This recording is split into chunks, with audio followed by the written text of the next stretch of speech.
College football nerds here to discuss our top 10 heading into week 5. We don't always do a top 10. It takes a little while for us to sort of get these together and record them. But when there are weeks like this, with a lineup like this, we gotta have something to talk about. So we're going to talk about that. Got my co-host here with me, Josh. Let's get right into it. And, you know, all the cool kids go 10-1. We're going 1-10 because that's how we do it. All right, Josh, I'm going to do mine first, or at least my number one first. I have Alabama. Clemson is everybody's number one, AP, coaches poll, whatever. We do rankings a little differently in that we judge you for more than just win-losses. And right now, Clemson, I'm not punishing them because they have a weak schedule. I haven't been super impressed with how they handle teams like A&M. You know, we saw an A&M team really struggle with Auburn again this week. Got a late, ugly touchdown like they did against Clemson, but I don't think they're very impressive. Georgia Tech is horrible, and we've seen some things from Trevor Lawrence that give me concern. So I don't have them at number one. I still have them in my top 5, and if we were picking today, I'd have Clemson in the playoffs. Alabama's number one. One of our big concerns coming into the season was defensive players. They lost LeBron Ray last week.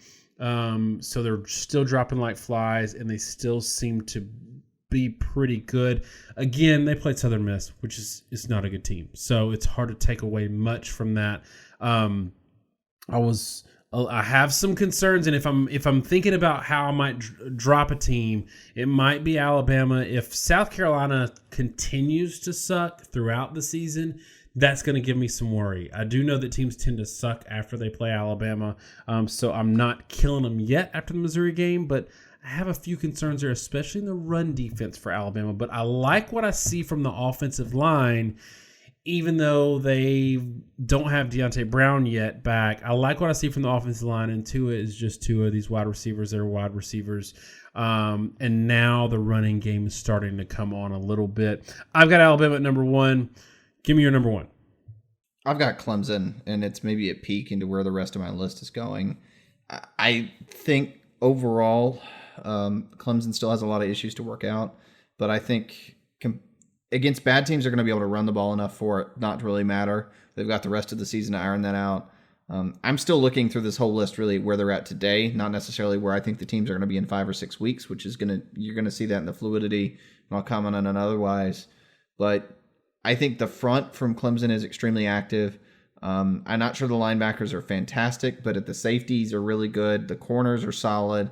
The defensive line's good. And we already know the offense is excellent. The offensive line has continued to dominate.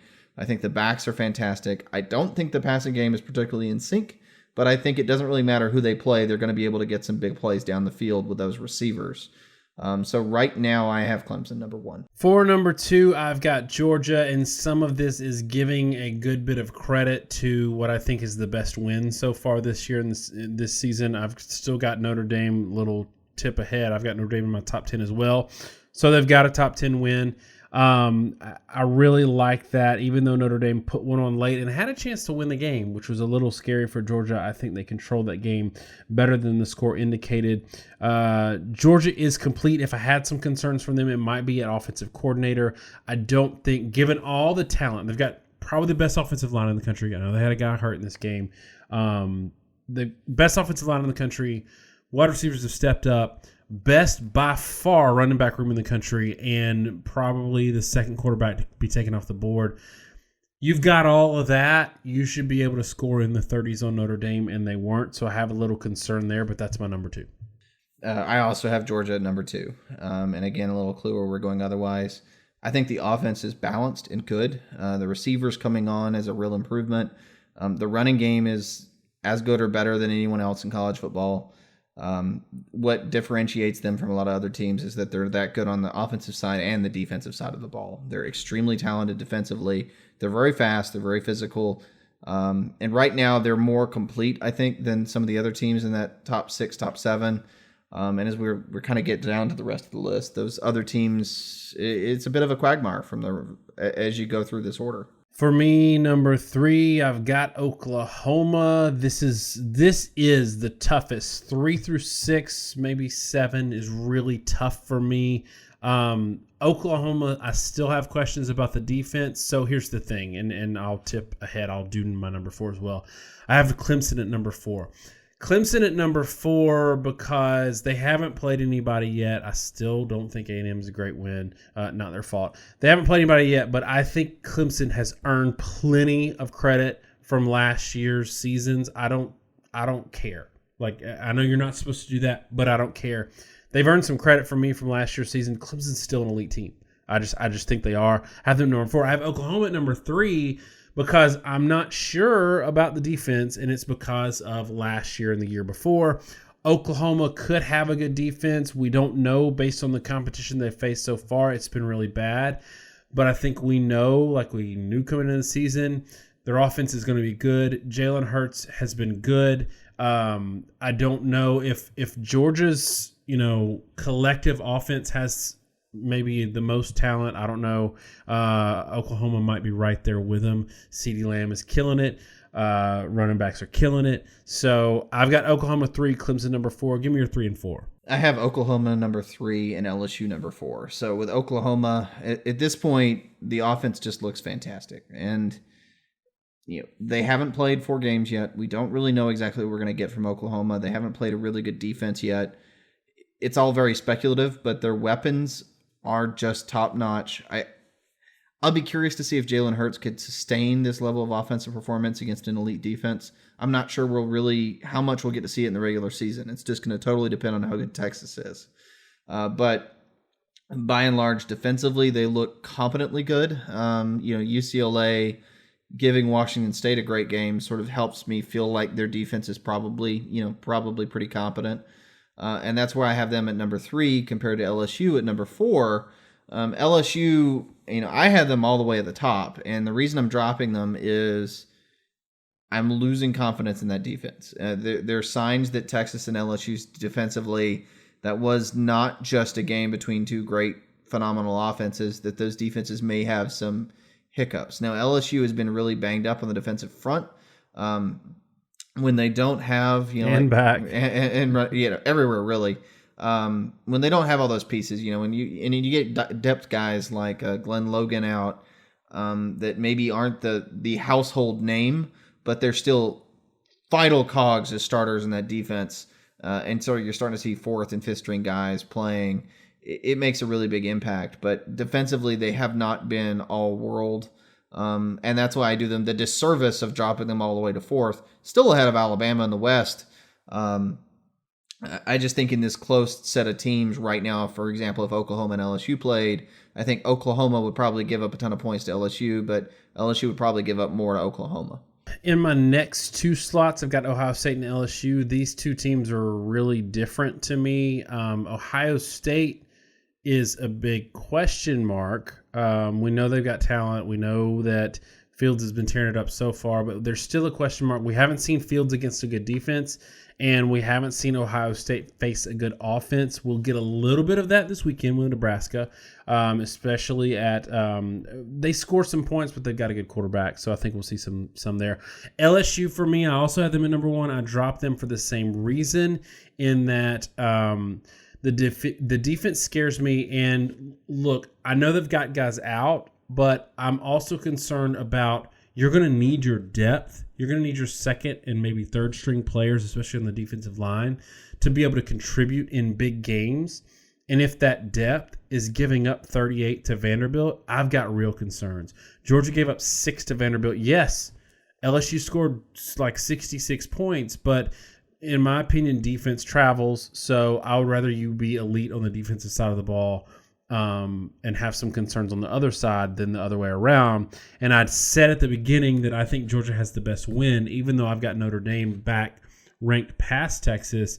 The fact that they won mostly with defense, I have a little more comfort if they were to play one another. So my next 2 teams, 5th and 6th slots, are Ohio State and LSU.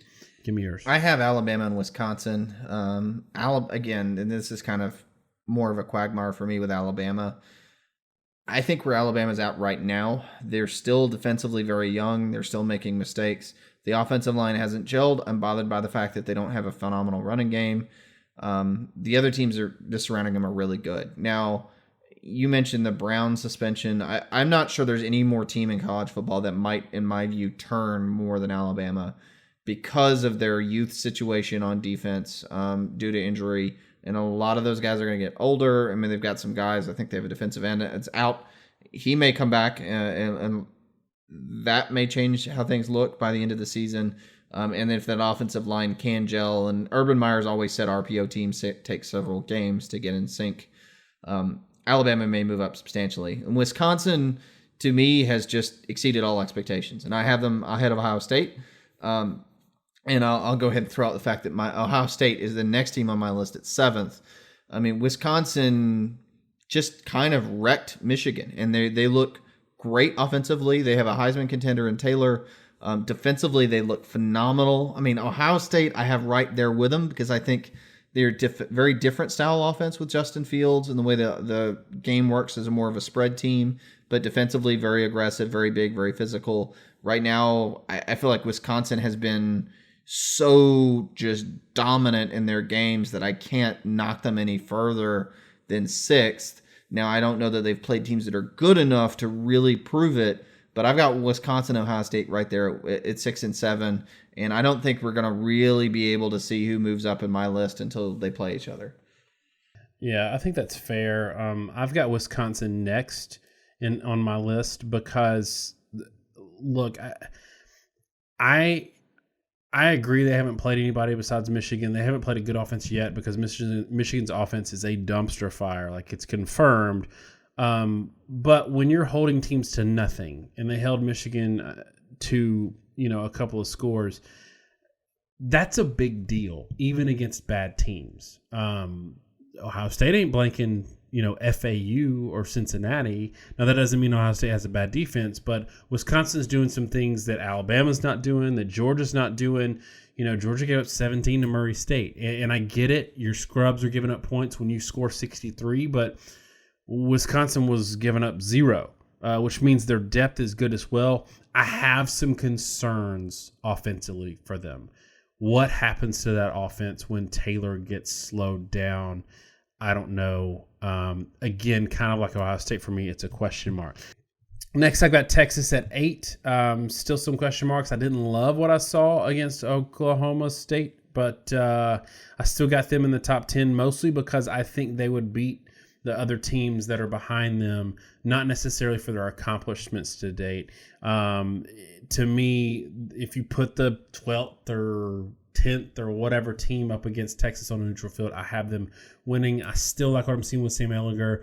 His yards per attempt have jumped up this year, which is a big change for me in terms of something that I was critical of him in the past.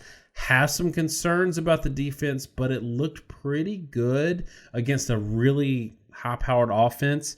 So give me your 7 and 8.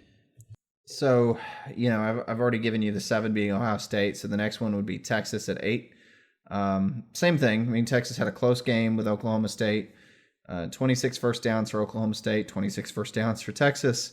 But at the end of the day, it's really about who's behind them and where the gap is. Because you said 7 to 8, there's a big jump. And Wisconsin is sort of the new member that pushed that number of 6 to number 7.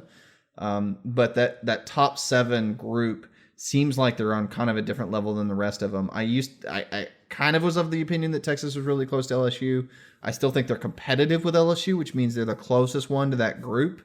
But I'm not sure how close they are. And so I'll go ahead and just sort of round it out. To me, it's Texas, Notre Dame, and Auburn. And Texas and Notre Dame at 8 and 9 are the 2 teams that can compete with the guys above them. Probably would be favored of the teams below them. I don't think they're really, honestly, maybe even nearly as good as the top 7, but they can be competitive. And there's nobody else behind them. Maybe Washington, I feel like might be sitting in the wings. I had UCF, but they've just completely stubbed their toe. Everybody's unproven, and I feel like maybe Washington is the one team that might surprise us by the end of the year and show that Cal game to be an aberration. But otherwise, I think Texas and Notre Dame are the closest. And then 10th, to me, it's still kind of a default slot. It's Auburn. I mean, they're 4-0. They've got a good win against Oregon. They got a really good defense. I do not like what I'm seeing from the offense. There will come games where they have to score points. LSU and Alabama are going to force them to score points. And I don't have any faith right now that Auburn can put up 30 against a good defense. And in this era of football, with the way the RPOs work and whatnot, teams will put up 30 on you. Everybody else really above them, and maybe that's the thing when you look at Texas and higher on my list, they're all capable of putting up that 30 spot in a game that they need to. I'm not sure anybody outside that group is capable of doing it, and that's why Notre Dame ends up at 9 and Auburn ends up at 10. All right, my last two are Auburn and Notre Dame. I'll do Notre Dame first. I was really impressed with what I saw against Georgia. We picked out a close game. It ended up being a close game. I do think Georgia showed to be comfortably better than Notre Dame, and that's why I have them at 2 and Notre Dame at 10. But then looking at the teams past Notre Dame where I have in my rankings, I don't think anybody would beat them. Auburn is the one that, for me, man, I got them there because of their defense. And Auburn fans say we're killing their team, we're not high on their team, but we've been critical of their team in the past and been correct in what we saw. And we're seeing a lot of that again this year. I know as a fan, the tendency is to be optimistic. Our tendency is to catch a lot of hate because we deal it straight. And I'm dealing it right now and saying Auburn offense is bad. Whitlow is an okay running back. Against a good defense, he's going to get 3.5 yards per carry, maybe. And Bo Nix is what he is right now. He's a true freshman quarterback with an offensive coordinator in Gus who does not do well with pass-first quarterbacks. And yes, Bo Nix can run it a little bit. We saw that against A&M, but he's not got the scheme in place to take advantage of a quarterback that's new and learning the ropes, and it's going to bite them eventually. It might bite them against Florida, but right now in a neutral field, I'd probably pick Florida, or I'd probably pick Auburn, and that's why I have them ranked there. But if you look at the rest of the teams, Florida's and Iowa's and Cal's, the teams that are undefeated that aren't in our top 10s, I think there's a pretty considerable drop off, and it's kind of in stages where the drop offs are, but man, it's considerable. They've had some ugly wins. I mean, look at Cal, who barely beats an Ole Miss team that's going to lose 56-2 to Alabama this Saturday. Barely beats Ole Miss. Barely. I mean, hung on by the skin of their teeth. They move up 8 spots in the rankings to 15th. The only team lurking out there, I think, is Washington, who's got a loss that could be one of these top 10 teams that's not on our radar because they have that loss. I actually think they're better than Cal. That was a weird game. But overall, the drop from even 10 to 11 is significant in a way that we've maybe not seen in the past.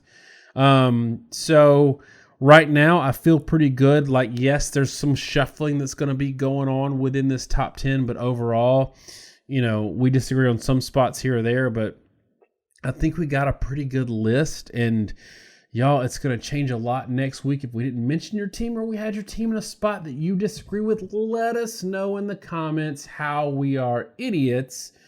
But make sure you back it up with data. And Auburn fans, if you bring data to the table, please bring data about your defense, because it ain't going to be about Bo Nix and his 100 yards passing and 4.8 yards per attempt against a Texas A&M defense. It's not very good.